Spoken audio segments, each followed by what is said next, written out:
Teologia Aprenda Mais. Hoje eu estou gravando o segundo vídeo sobre os 7 primeiros concílios da cristandade, os 7 primeiros concílios que ocorreram na história do cristianismo, e principalmente essas decisões conciliares que são muito importantes para a construção do pensamento teológico e o que foi discutido. Hoje eu quero falar sobre o segundo concílio ecumênico, né? O segundo concílio ecumênico foi convocado no ano de 381 depois de Cristo, na cidade de Constantinopla, pelo imperador Teodósio I.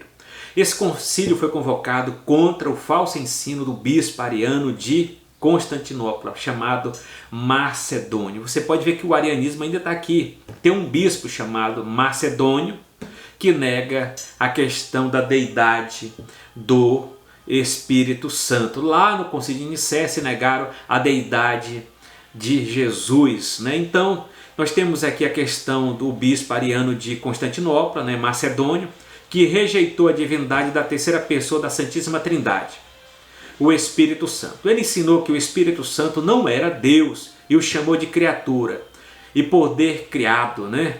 E portanto subserviente ao Deus Pai, o Filho ou um tipo de um anjo, né? Então é assim que ele retrata quem é o Espírito Santo. Outra questão, havia 150 bispos presentes no concílio, entre os quais estava Gregório, né, o teólogo que presidiu o concílio, Gregório de Nissa, Melício de Antioquia, Anfilóquio, né, de Icônio e Cirilo de Jerusalém. Então, dentro da questão da discussão desse concílio, né, no concílio, a heresia macedônia, né, foi condenada e repudiada. O concílio afirmou como dogma a igualdade e a essência única de Deus, o Espírito Santo como Deus Pai, e o Espírito Santo é de substância como Deus Filho, né? Então, outra questão também, o concílio também completou o credo niceno, ou símbolo de fé, com 5 seções nos quais são expostos seus ensinamentos sobre o Espírito Santo, sobre a igreja, sobre os mistérios, sobre a ressurreição dos mortos e a vida no mundo, e a vinda no mundo, né, e a de vir. Assim ele puseram o credo niceno constantinopolitano, que serve como um guia para a igreja de todos os tempos. Então foi discutido nesse concílio a deidade absoluta do Espírito Santo, que não se tratou, o que se tratou como tema dentro da controvérsia ariana era acerca da divindade, da deidade do Filho. Isso foi discutido no concílio de Nicéia de 325. Agora, no concílio que ocorreu, o concílio que ocorreu em Constantinopla em 381, dentro da convocação do imperador Teodósio, o tema principal era acerca da deidade absoluta do Espírito Santo. Então, o Espírito Santo é Deus, Temos base bíblica para isso, é Deus.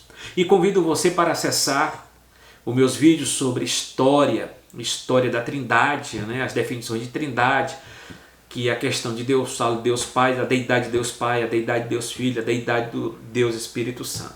Também eu ressalto também dentro da teologia sistemática, a pneumatologia, que fala da deidade absoluta, da divindade absoluta do Espírito Santo, né? Então nesse concílio foi discutido, foi analisado acerca dessa doutrina importante que devemos ter. O Espírito Santo é a terceira pessoa da Santíssima Trindade, é Deus e é Senhor. Disso nós sabemos, temos base bíblica, né, para analisar e pensarmos acerca dessa doutrina cardeal, essa doutrina principal que temos por base. Então, eu quero ler aqui a questão do credo, né, o credo niceno constantinopolitano. Cremos em um só Deus, o Pai Todo-Poderoso, Criador do céu, da terra e de todas as coisas visíveis e invisíveis.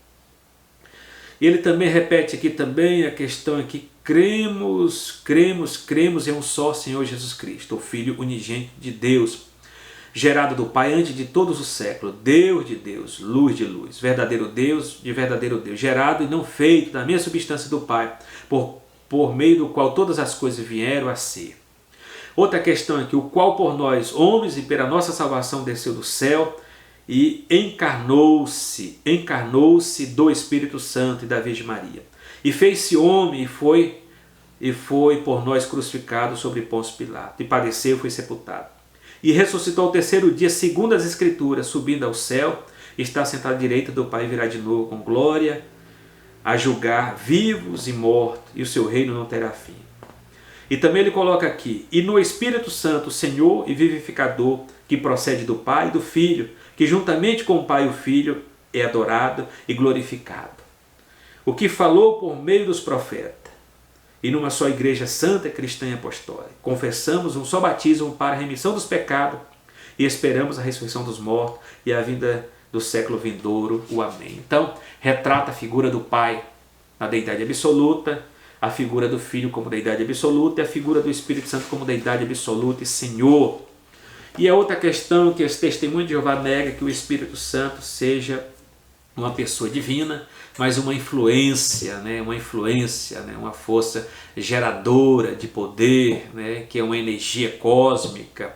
Mas a Bíblia não retrata, a Bíblia retrata que o Espírito Santo é Deus e não uma força ativa da parte de Deus. Uma força ativa é a negação da personalidade do Espírito Santo. O Espírito Santo, a Bíblia fala que ele se entristece, ele se alegra, ele se entristece, ele se ira. Então isso são características de uma personalidade, de quem tem uma personalidade. Então o Espírito Santo é Deus, é um Espírito, mas um Espírito com personalidade. Então, Shalom, até o próximo concílio.